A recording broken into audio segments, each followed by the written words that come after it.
আপনাদের মাঝে আরেকটা নতুন ভিডিও নিয়ে আসলাম।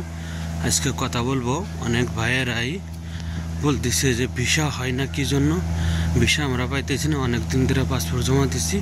তো সেই বিষয়ে কিছু কথা বলেন। তো সেই বিষয়ে কথা বলবো ভাই। বর্তমানে বড় বড় যে না কোম্পানি, এই কোম্পানিগুলোয় ভিসা উঠতেছে না।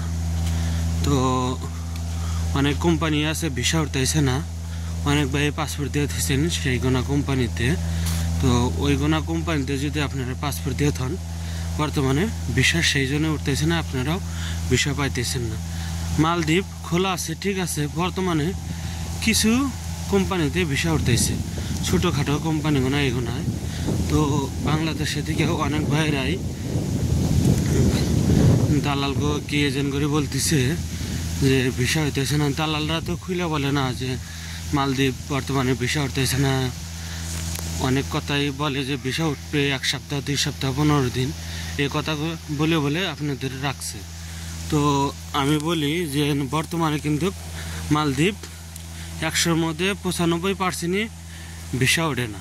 তো আপনারা বর্তমানে এখন যারা পাসপোর্ট দিতে চান তারা দেখে শুনে দিবেন, কি জন্য বর্তমানে ভিসা উঠতেছে না। এখন বেশিরভাগই পাসপোর্ট জমা করে করে রাখছে, কি জন্য যখন ফেরা ভিসা উঠবে তখনই ফেরা আপনাদের ভিসা দেবে, সেই জন্য। আর মালদ্বীপ একটা ছোট দেশ, অনেক বড় দেশ না যে মালয়েশিয়া, সৌদি,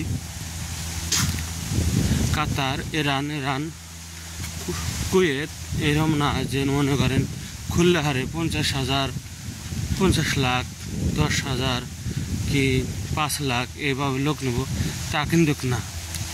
মালদ্বীপ একটা ছোট দেশ, দেখা যায় যে 50,000, 1 লাখ লোক আসলেই অনেক হয়ে যায়। তো বেশ অনেক দিন ধরে মালদ্বীপ খোলা আছে।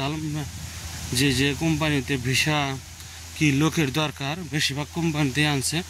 এখন কিছু কিছু কোম্পানি আছে লোক আনতেছে, দেখা যায় 10টা পাসপোর্ট জমা দিলে একটা পাসপোর্টের ভিসা হইতেছে। সেই জন্য আমি সব বাংলাদেশি ভাইদের বলি যে বর্তমানে যারা পাসপোর্ট জমা দেবার চান, তো তারা আপনাদের আপনজন থাকলে যোগাযোগ করে দেবেন। কি জন্য আপনাদের আপনজন মালদ্বীপ যারা আছে তারা অবশ্যই বোঝে যে মালদ্বীপ বর্তমানে ভিসা কীরকম উঠতেছে। তো আপনারা যোগাযোগ করলে আপনারা জেনে শুনে যদি দেন, তো আপনারা যদি মালদ্বীপ পাসপোর্টও দিয়ে থান আর বারে এজেন্টদের কি দালালদের বলতে হবে না, কি জন্য আপনারাও জানেন যে ভিসা একটু কম উঠতেছে। আবার বলতেছে সবাই যে মালদ্বীপ সামনে আরও লোক নেবে, এখন লোক আনবে কি না সেটা বেশি গ্যারান্টি নাই। কি জন্য আমরা মনে করেন ভাই ইউটিউবের মাঝে কিছু কথা তুলে ধরি, কি জন্য ভাই আমরা বাংলাদেশের, আমিও আমার বাড়িও বাংলাদেশে, সবার কাছে ইউটিউবে কথা তুলে ধরি, কি জন্য যাতে মানে একটা বাংলাদেশি ভাই এসে ভালো একটা কোম্পানিতে কাজ পায়, কি ভালো একটা বেতন পায়, মাসে মাসে বেতন পায়, 2 বছর বাদে বাদে যাতে মানে ছুটিতে যাইতে পারে। সেই জন্য আমি ইউটিউবে কিছু কথা বলে থাকি। তো আমরা তো আর এমনভাবে কথা বলতে পারবো না সবার সাথে, সবার নাম্বারও নেই, আর সবাই সবার সাথে যোগাযোগ করতে পারবো না। আর ইউটিউবে যদি কিছু কথা তুলে ধরা যায়, দেখা যায় সবাই ইউটিউবে সার্চ দিলে দেখা যায় যে মনে করেন নিত্য নতুন ভিডিও পায়, দেখা যায় যে মালদ্বীপের কী অবস্থা সব জানতে পারে।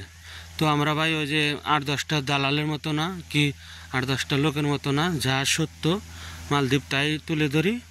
এতে মনে করেন মালদ্বীপ একজন আসলেও সমস্যা নাই, একজন না আসলেও সমস্যা নাই। যেটা ভালো ভালো কোম্পানি কি মালদ্বীপ কী খবর সেই বিষয়ে কোনো কথা তুলে ধরি। তো আশা করি যদি চ্যানেলটা আমার ভালো লাগে, ইউটিউব চ্যানেল, তো আপনারা লাইক, শেয়ার, কমেন্ট করে দেবেন, সাবস্ক্রাইব করে দেবেন।